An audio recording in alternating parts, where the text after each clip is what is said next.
Hello दोस्तों, मैं हूं अमन तिवारी और फिर से स्वागत है आपका निर्माण जीएस एकेडमी चैनल पर। आज हम आपके लिए फिर से एनटीपीसी की 15 क्वेश्चन की सीरीज लेकर आए हैं और इसलिए आप लोग सभी लोग तैयार हो जाइए, कॉपी और पेन उठा लें, ठीक है। और हमारे साथ 15 क्वेश्चन की सीरीज आप लोग अटेंड करें, ठीक है। तो चलिए, ये रहा आपका स्क्रीन बोर्ड पर पहला क्वेश्चन। तो सभी लोग लगाएंगे, पहला क्वेश्चन सभी लोग लगाएंगे। आप लोग सभी लोग इसके आंसर दें जिनसे ही बन रहा है, और जिनसे नहीं बन रहा तो कृपया ध्यानपूर्वक सुने, ठीक है।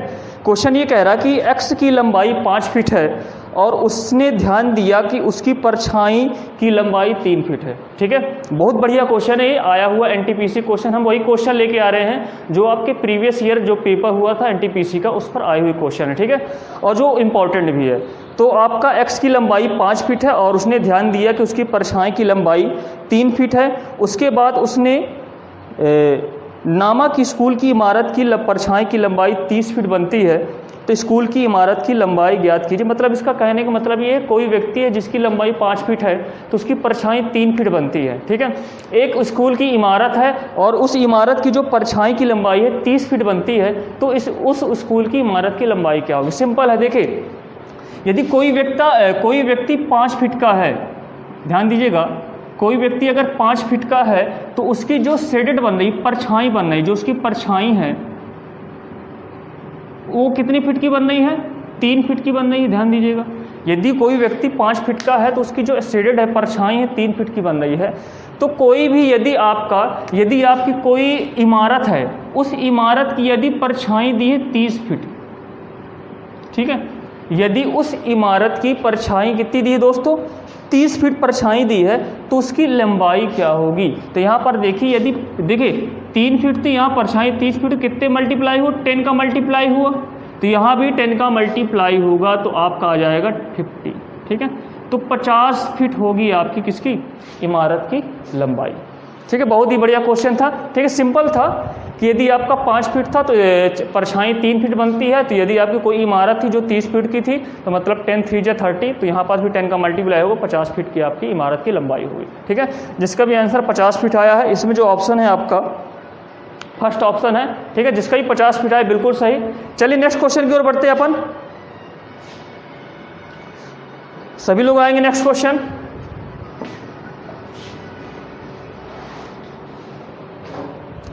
चलिए नेक्स्ट क्वेश्चन ये बोला है, एक कार पहली आधी दूरी 50 किलोमीटर प्रति घंटा की चाल से तथा बाकी आधी दूरी 60 किलोमीटर प्रति घंटा की चाल से यात्रा पूरी करती है, तो पूरी यात्रा के दौरान कार की औसत गति बताइए, ठीक है। अब देखिए यहाँ पास क्या है, एक कार है जो अपनी जो आधी दूरी है वो किस स्पीड से तय करती है, 50 किलोमीटर प्रति घंटा से। कोई कार है अपनी आधी दूरी, ठीक है, जैसे मैं मानता हूँ कोई दूरी डी थी, ठीक है, कोई आपकी डिस्टेंस डी थी, तो आपकी आधी दूरी किस स्पीड से चलता है, तो आधी दूरी तय करता है वो 50 किलोमीटर प्रति घंटा की स्पीड से।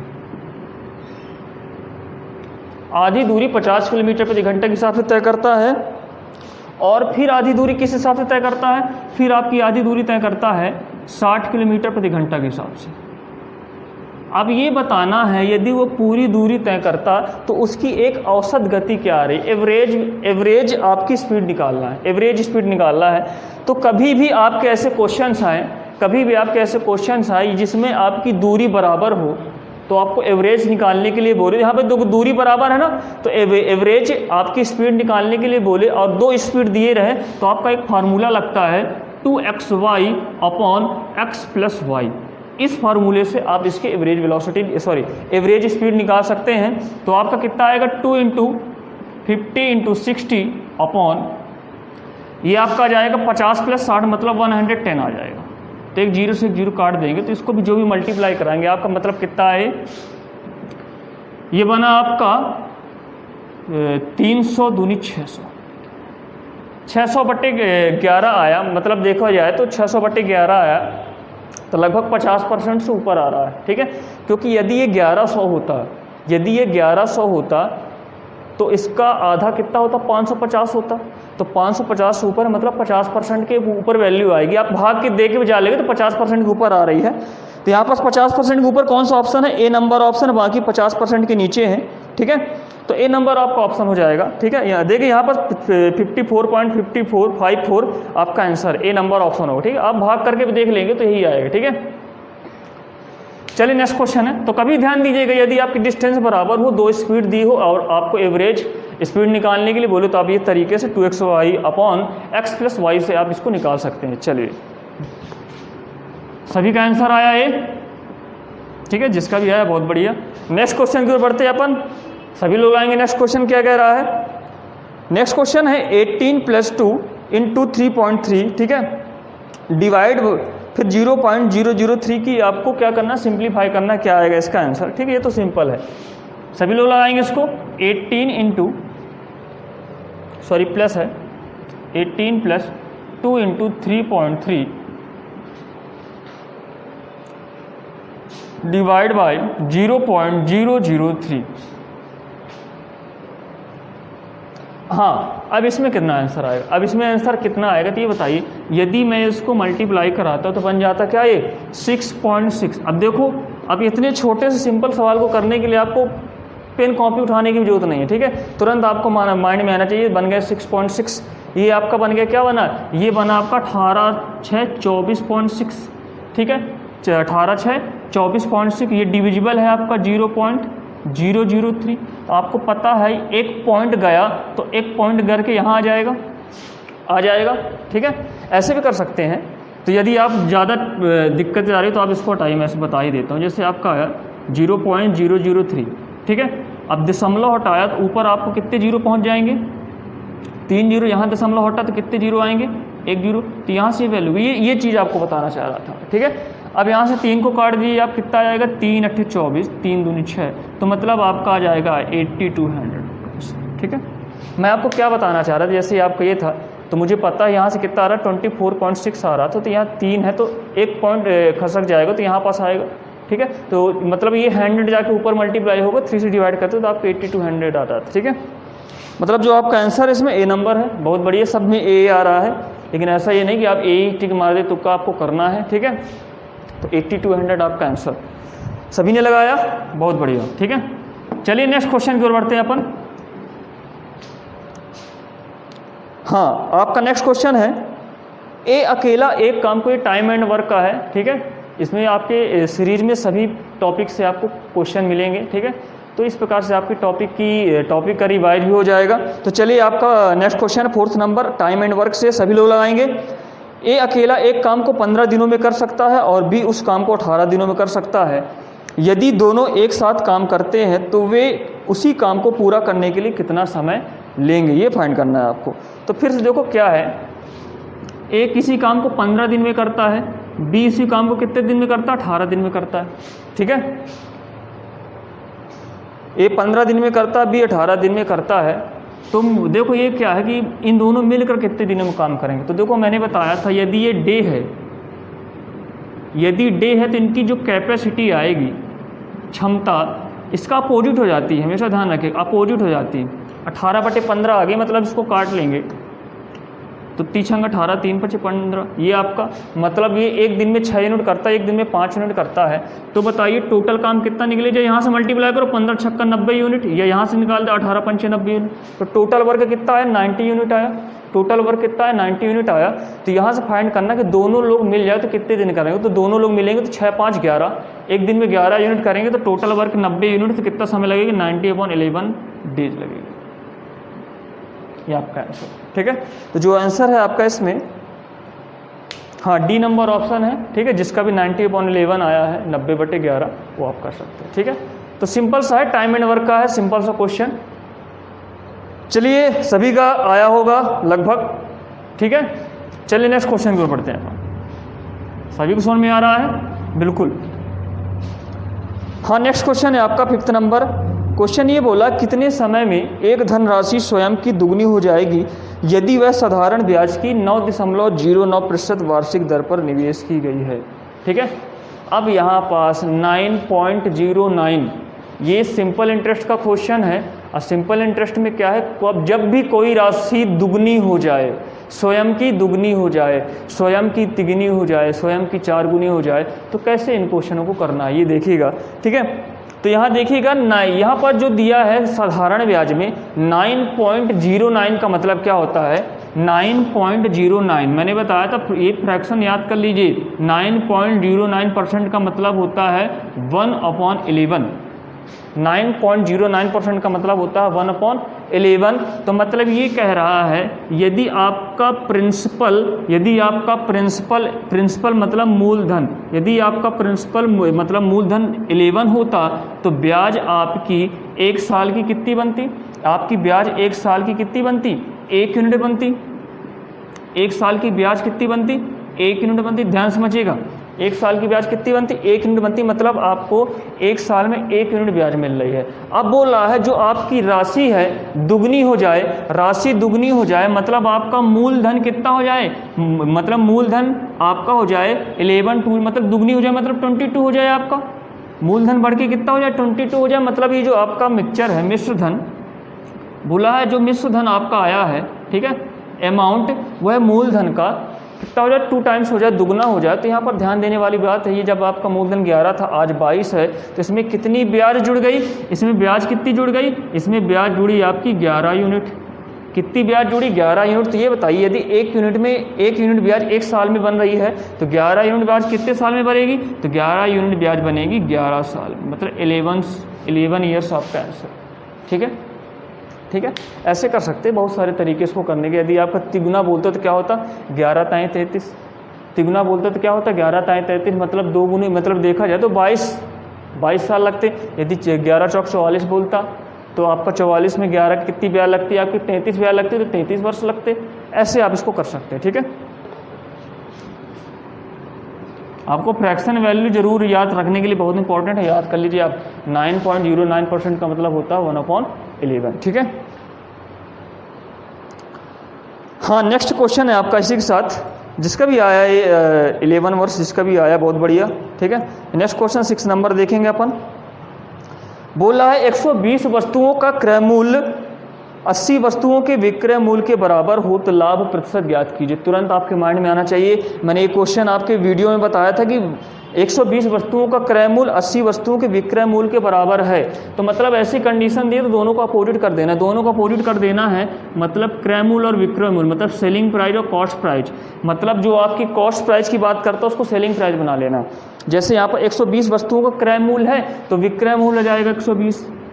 ठीक है, 80 वस्तुओं का क्या है, विक्रय मूल्य है, तो 80 क्रय मूल्य हो जाएगा। उल्टा कर देना, 20 चौको 80, 20 छंगा 120, 2 दूनी 4, 2 तिहाई 6।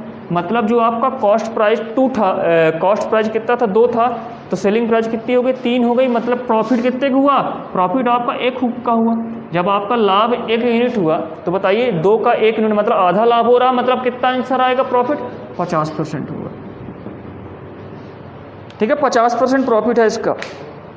सी नंबर ऑप्शन बिल्कुल, जिसका भी आया आंसर बहुत बढ़िया, सी नंबर आपका आंसर 50%। ठीक है,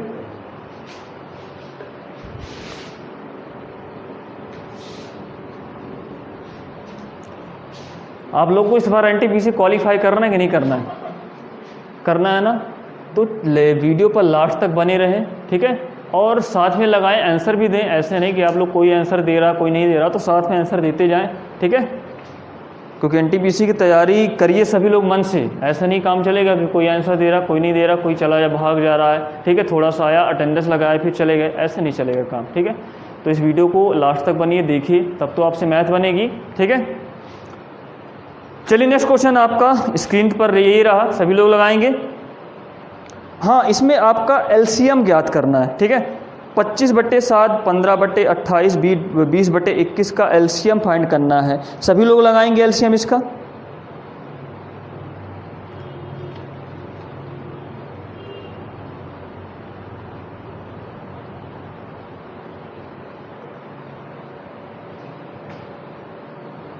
किसका आया आंसर, सभी लोग लगाएं। ये क्वेश्चन मैं नहीं बताऊंगा, एलसीएम वाला तो नहीं बताऊंगा, एलसीएम एचसीएफ वाला क्वेश्चन मैं बिल्कुल नहीं बताऊंगा, आपको आंसर देना है इसका। ठीक है,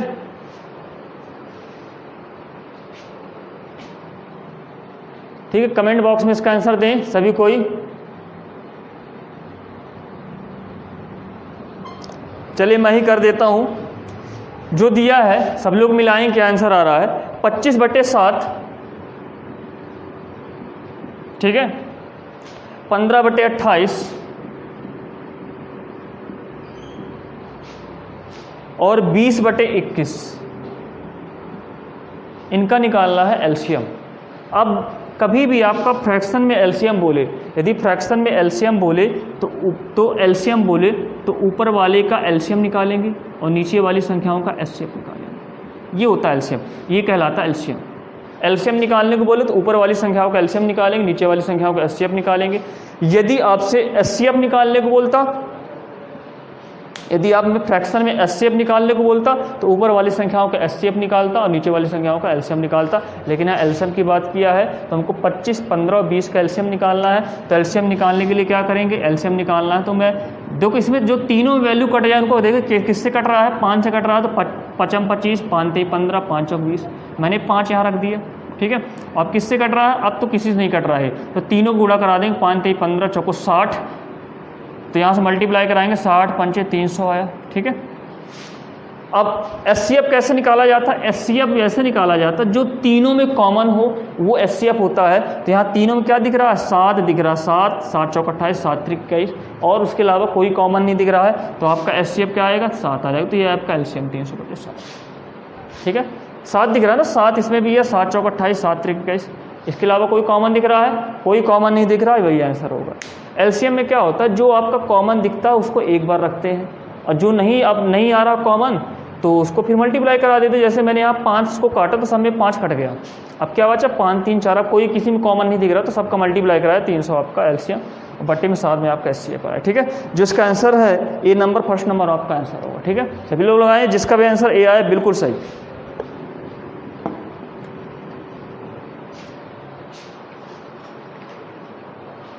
हाँ, नेक्स्ट क्वेश्चन है आपका, सभी लोग लगाएंगे। एक समान बॉक्स के आयाम 80 सेंटीमीटर, 60 सेंटीमीटर और 40 सेंटीमीटर है तो बॉक्स को ढकने के लिए कितने वर्ग सेंटीमीटर कपड़े की आवश्यकता होगी।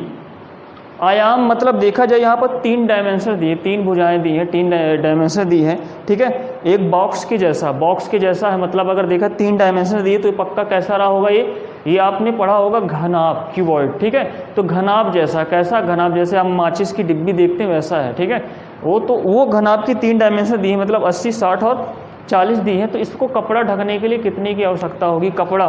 तो आप बताइए, यदि इसमें कपड़ा ढकना चाहता हो तो इसमें कपड़ा चारों तरफ लगेगा।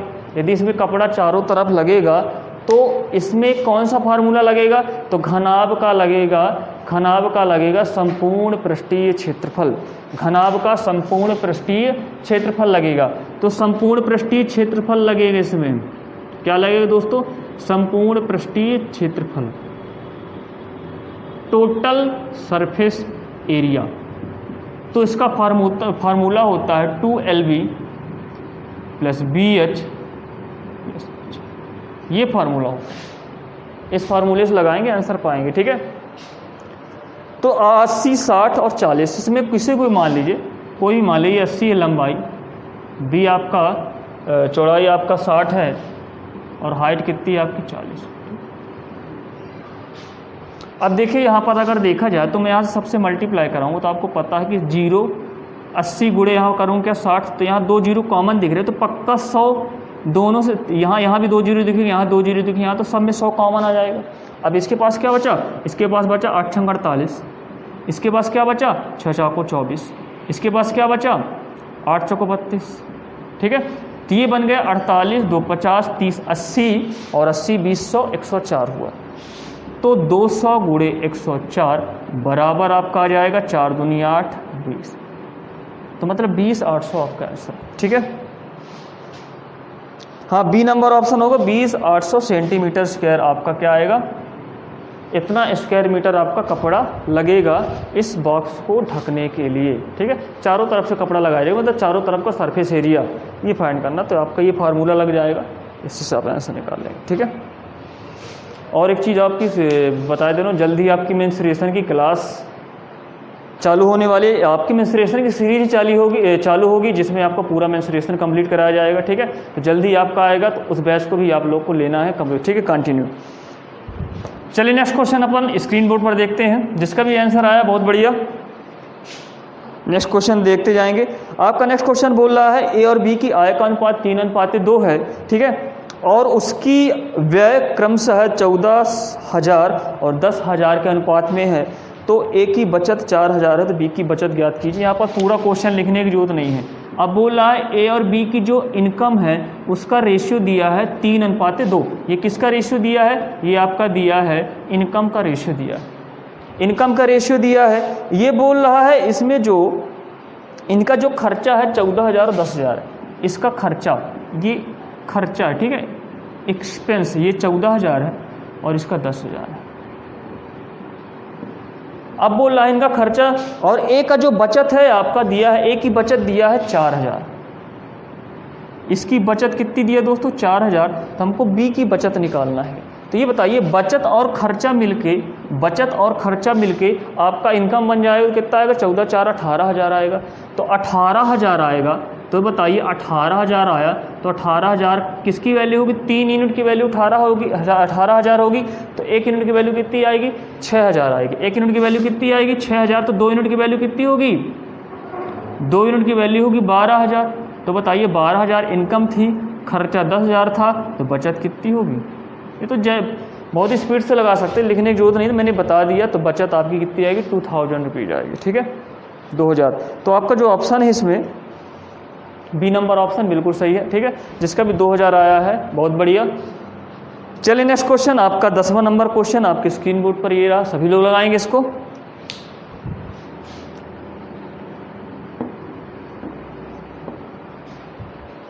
हाँ, 10th नंबर क्वेश्चन बोल रहा है कि दो संख्याओं का लघुत्तम समापवर्त आपका 210 दिया है, एलसीएम 210 दिया है, और आपका एचसीएफ 35 दिया है, महत्तम समापवर्त। तो सॉरी, यहाँ पर कई लिखे, एक संख्या 150 हो तो दूसरी संख्या ज्ञात कीजिए। अब आपको पता होना चाहिए एक फार्मूला, ये नोट कर लीजिए। यदि दो संख्याओं का गुणनफल करता हूँ, दो संख्याओं का गुणनफल करता हूँ, दो संख्याओं का गुणनफल मतलब product of two numbers is equal to HCF into LCM. ये दो संख्याओं का जो प्रोडक्ट होगा वो एचसीएफ और इंटू एलसीएम के मल्टीपल के बराबर होगा। तो यहाँ पर एक संख्या दी है 105, तो दूसरी संख्या निकालना, तो मैं मानता हूँ दूसरी संख्या x है, और एचसीएफ और एलसीएम क्या क्या है आपका? एचसीएफ एलसीएम मतलब 35 इंटू 210। तो अब यहाँ से निकाल सकते हैं, यहाँ से ये निकाल सकते हैं, जैसे आपका, तो ये कर सकते 5 दूनी 10, 5 एकम 5, 5 से 35, 7 3 21 और 3 से 23। तो जो x की वैल्यू आएगी कितनी आएगी? 70 आपकी आएगी, ठीक है। बहुत सिंपल था क्वेश्चन से। तो दूसरी संख्या आपकी 70 है, ठीक है जी। जिसका बी नंबर ऑप्शन है बिल्कुल सही, जिसका भी आंसर आया बहुत बढ़िया, ठीक है। x का मान जो आएगा 70 आएगा। चलिए इसी के साथ आप नेक्स्ट क्वेश्चन की ओर बढ़ते हैं अपन। 11th नंबर आपके स्क्रीन बोर्ड पर ये रहा क्वेश्चन, सभी लोग लगाएंगे। बोल रहा है 2 4 5 6 5 4 3 5 3 1 और 7 का बहुलक ज्ञात कीजिए, ठीक है। बहुलक बोला है इसमें, तो बहुलक क्या होता है? बहुलक मतलब होता है जो बहुत बार आता है, मतलब जिसकी संख्या जो है बहुत ज़्यादा हो, ठीक है, जो बार बार रिपीट करे वो बहुलक है। तो यहाँ पर देखना कौन सी संख्या सबसे ज़्यादा बार आई है। तो सबसे ज़्यादा बार तो मुझे एक ही संख्या दिख रही है, 2 4 5 6 5 4 3 5 3 1। तो यहाँ पास 5 देखो कितनी बार आया, 5 आपका आया 1 2 3 बार आया है, ठीक है, 5 3 बार आया। बाकी बहुत सारी संख्या है जो 2 बार रिपीट की है, ठीक है। तो यहाँ 5 की संख्या 3 बार आई है, मतलब 5 की बहुलता ज़्यादा है। तो यहाँ जिसकी बहुलता सबसे ज़्यादा वही आपका आंसर, तो 5 आपका आंसर होगा, ठीक है। इसको करवाने की जरूरत नहीं, तो सिंपल था आपका, ठीक है। 5 आपका आंसर, सी नंबर आपका ऑप्शन होगा, ठीक है। तो बहुलक जान लीजिए, कोई लोग अभी तो बहुत लोग जानते हैं बहुलक कहलाता क्या है, ठीक है। तो बहुलक का मतलब होता है कि सिंपल सा क्वेश्चन है, बहुलक छोड़ देते हैं, तो बहुलक वो कहलाता है जो मतलब ज़्यादा से ज़्यादा रिपीट हो, बहुलक है, ठीक है। इस चीज़ का ध्यान रखिएगा। तो बहुत ही सिंपल सा क्वेश्चन था ये बहुलक वाला। चलिए इसी के साथ हम नेक्स्ट क्वेश्चन की ओर बढ़ते हैं। बोल रहा है एक 10 मीटर लंबी सीढ़ी, ठीक है, ये हाइट एंड डिस्टेंस का क्वेश्चन है टॉपिक का। एक 10 मीटर लंबी सीढ़ी एक खड़ी दीवार पर टिकी है। अब देखो एक 10 मीटर लंबी सीढ़ी, एक सीढ़ी है, एक दीवार पर टिकी है, मतलब ये आपकी सीढ़ी बना दी है, ठीक है, मैंने सीढ़ी बना ही दी है आपके लिए। इसकी जो लेंथ है कितनी है? 10, सेंटीमीटर की मीटर, 10 मीटर सॉरी, ठीक है। 10 मीटर लंबी सीढ़ी एक दीवार पर टिकी है, ठीक है, और यह जमीन के साथ 60 डिग्री का कोण बना रही है। अब जमीन के साथ 60 डिग्री का एंगल बना रही है, तो फाइंड करना है आपको इसमें दीवार और सीढ़ी के पैरों के बीच की दूरी। तो ये आपका ये डिस्टेंस आपकी फाइंड करना है, ये डिस्टेंस क्या होगी फाइंड करना है। तो कैसे निकालेंगे, मुझे पता है 60 डिग्री, आपको थोड़ा सा ट्रिग्नोमेट्री जो आपके मान होते हैं उसको याद करना पड़ेगा। तो यहाँ पास यदि मैं 1060 लगाता हूँ तो 1060 का मान होता है √3/1, ठीक है। 1060 का मान होता है √3/1 और 10 बराबर होता है, ठीक है। ध्यान रखिए 1060 मैं लिख देता हूँ, 1060 का मान होता है √3/1। अब ये सब चीज़ें आप लोग याद कर लीजिएगा, इसको याद कराना, ये याद कराने की जिम्मेदारी मैंने लिया हूँ, आप लोग याद करिएगा। सभी मान होते हैं 10 के, ठीक है, यदि एनटीपीसी क्वालिफाई करना है, क्योंकि हाइट और डिस्टेंस के क्वेश्चन और ट्रिग्नोमेट्रिक क्वेश्चन आपके एनटीपीसी में दिखेंगे ही दिखेंगे, तो आपके मान की वैल्यू हमेशा याद रखिएगा। मैं जल्द ही ये टॉपिक आपको पढ़ाऊँगा हाइट एंड डिस्टेंस का, ठीक है। तो 1060 की मान होता है √3/1 और 10 को बोलते हैं लंब बटे आधार। लंब बटे आधार मतलब परपेंडिकुलर अपॉन बेस, ठीक है। तो परपेंडिकुलर अपॉन बेस, तो यहाँ पर परपेंडिकुलर आपका ये, तो आपका ये √3 हो गया। बेस कितना आया दोस्तों, बेस आया आपका 1। तो हमको 1 यूनिट की वैल्यू निकालना है, तो मुझे पता है ये √3 है, ये 1 है। यदि मैं पाइथागोरस थ्योरम लगाता हूँ तो इसका स्क्वायर और इसका स्क्वायर का सम √ के बराबर होगा, ये वाला मान, ठीक है। तो √3 का स्क्वायर 3 आया, 1 4 हुआ, 4 का स्क्वायर रूट लगाएंगे तो यहाँ कितना आएगा 2 आएगा। तो 2 का मान कितना आएगा दोस्तों 10 आया, तो 1 का मान कितना आएगा 5 आएगा। तो 1 का मान आया 5, तो यहाँ 1 का मान आपका 5 आया, तो 5 मीटर आपका आंसर है। ये √3 है, ये 1 है, पाइथागोरस से मैं इसका मान निकालूंगा 2 आएगा, 2 की वैल्यू 10 मीटर दी है, 1 की वैल्यू 5 मीटर आएगी, तो आपका 1 यहाँ कितना है 1 यूनिट, तो 5 मीटर आपका डिस्टेंस आपका आंसर है, ठीक है। तो चलिए इसका जो आंसर है आपका 5 मीटर है, हाँ, ऑप्शन नंबर ए, जिसका भी आंसर 5 आया, बहुत बढ़िया, ठीक है। चलिए इसी तरह कंटिन्यू रहेंगे, लगाते रहेंगे आप लोग। हाँ, नेक्स्ट क्वेश्चन है 13 नंबर, आप लोग देख सकते हैं। 40,000 मतलब 40,000 रुपये 2 वर्ष में 20% की वार्षिक दर पर कितना हो जाएगा यदि ब्याज वार्षिक संयोजित होती है, ठीक है। अब ब्याज जो है वार्षिक संयोजित होती है, मतलब आपकी देखा जाए तो ब्याज जो है मूलधन में वार्षिक जुड़ जाती है, फिर आपके नेक्स्ट ब्याज उसमें लगती है। तो मतलब ऐसा किस में होता है, ऐसा होता है आपके किस में, ऐसा तब होता है जब आपकी चक्रवृद्धि ब्याज लगती है, तब होता है, ठीक है। तो यहाँ पर चक्रवृद्धि वाला ब्याज कॉन्सेप्ट है, मतलब आपका 40,000 रुपये था, 40,000 रुपये था, उस पर 2 वर्ष में 20% की वार्षिक दर पर कितना हो जाएगा। तो सीधे चक्रवृद्धि लगा दें, चक्रवृद्धि मतलब आपका 1 + r/100, तो 1 + r/100, इसको डायरेक्ट मैं लिख सकता हूँ, जैसे 20% है तो 20% मतलब होता है 1/5। तो आपकी जो राशि है 5 से कितनी हो रही, 6 हो रही, तो 2 बार हो रही, तो मतलब 5/6। इसको डायरेक्ट कर सकता हूँ कि मतलब ये लिख लूँगा कि 25/26, सॉरी 6 का स्क्वायर 36 हो जाएगा, 25 ये होगा।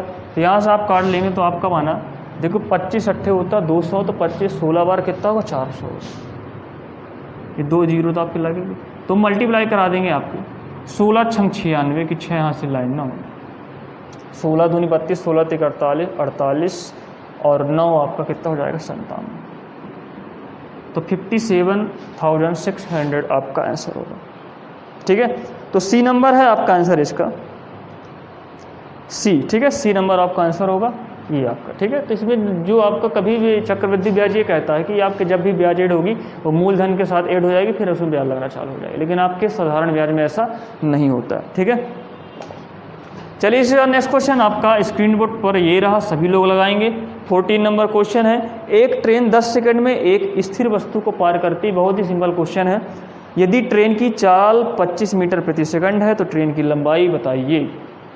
सिंपल, लंबाई मतलब डिस्टेंस, तो डिस्टेंस बराबर होता है स्पीड इंटू टाइम, तो स्पीड इंटू टाइम मतलब 25 × 10, आपका आंसर आया 250 मीटर, ठीक है, बिल्कुल बी नंबर ऑप्शन। ये तो सिंपल सा था 250 मीटर, ये तो कोई एनटीपीसी में ऐसे क्वेश्चन हैं, ठीक है। तो ऐसा नहीं कि आप कैसे ऐसे क्वेश्चन आते हैं, आपके कठिन भी आते हैं, वो भी देखिए, ठीक है। तो 250 मीटर आपका आंसर सभी का आया होगा, बहुत बढ़िया। चलिए नेक्स्ट क्वेश्चन आपका लास्ट आज के वीडियो का 15 नंबर क्वेश्चन। बोला है 2 पेंसिल 4 पेन और 8 रबड़ का मूल्य 12 रुपये। 2 पेंसिल 4 पेन और 8 रबड़ का मूल्य कितना, 12 रुपये। इसको सभी लोग लगाएंगे। 2 पेंसिल, इसको n बना लेते हो पेंसिल, ठीक है। 2 पेंसिल 4 पेन 8 रबड़ का 12 है। 8 पेन 10 पेंसिल 8 पेन, अच्छा पेन ये था ना PM, सॉरी। 2 पेंसिल और 8 पेन यहाँ आएगा, पेन का ये है। 8 पेन 10 पेंसिल 8 पेन 10 पेंसिल और 4 रबड़ का मूल्य 36। तो निकालना है 3 रबड़ 3 पेंसिल और 3 पेन का मूल्य क्या होगा। तो देखो यहाँ पास आप एक चीज़ ये बताइए, आपको थोड़ा सा थिंक करके देखें, यदि मैं इनको सभी को जोड़ूं तो एक वैल्यू बराबर आ रही है। एक वैल्यू क्या बराबर आ रही है, ये आपकी आ रही है 10 2 12 पेंसिल, 8 4 12 पेन, 4 8 12 रबड़। इसको जोड़ेंगे तो 36 2 38 38 10 48, ठीक है। और यहाँ से अगर 3 बनाना है तो उसको तो 4 से काटना पड़ेगा। 4 3 12 4 3 12 4 3 12, ये 4 1 कम 4 2 8, मतलब 3 पेंसिल 3 पेन और 3 रबड़ का मूल्य है आपका 12 रुपये, ठीक है। कितना आंसर, 12 रुपये। ऐसे क्वेश्चन है आपका, ठीक है। ये रहा आपका स्क्रीन आज के वीडियो का सबसे लास्ट क्वेश्चन, ठीक है। तो हमने आज आपको 15 क्वेश्चन की सीरीज कंप्लीट की और मैं आशा करता हूँ कि आप लोग को अच्छा लगा होगा, ठीक है। यदि आप लोग को अच्छा लगा है तो हमारे वीडियो को लाइक करें, ठीक है। और जो भी स्टूडेंट इस चैनल को सब्सक्राइब नहीं किया तो सब्सक्राइब कर लें, ठीक है। और लाइक करना जरूर ना भूलें, लाइक आप लोग जरूर करते जाएं सभी लोग, ठीक है, लास्ट में जाते हुए, ठीक है। जल्द ही हम नेक्स्ट क्वेश्चन 15 क्वेश्चन की सीरीज नेक्स्ट जल्द ही मिलेंगे इसी चैनल पर। तब तक के लिए धन्यवाद, ठीक है।